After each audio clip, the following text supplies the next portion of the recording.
Data exclusive.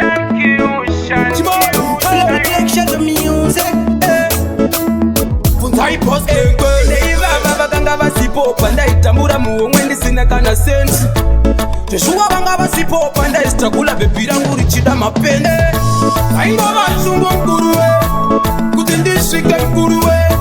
asi zonzi wakaromba wakatora kumba kune zvidhoma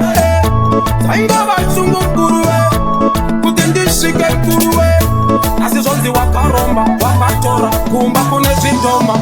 pandaitambura icheuka hapana dzaiva chungu kuti mari chava muchikwama kuda kutenga mazazadama ndaisamira pasi ndichipfugama kuti ndikonze ndiite mbinga aive cheni hombe ndakatoshinga pamamonya pairwadza ndaipinda-pinda vakachena ndichisvika nechina-china aingova chungu mkuruwe kuti ndisvike mkuruwe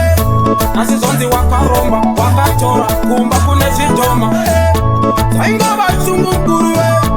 kuti ndisvike mkuruwe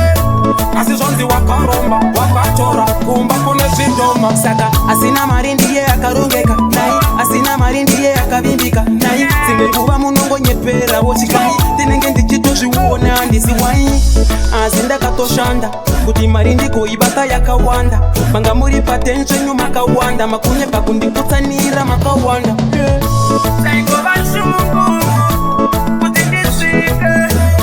asi zonzi wakaromba wakatora kumba kune zvidhoma aingova shungu mkuruwe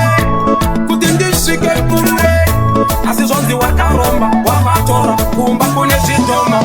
pandaitambura icheuka hapana dzaiva chungu kuti mari chava muchikwama kuda kutenga mazazadama ndaisamira pasi ndichipfugama kuti ndikonze ndiite mbinga aive cheni hombe ndakatoshinga pamamonya pairwadza ndaipinda-pinda vakachena ndichisvika nechina-china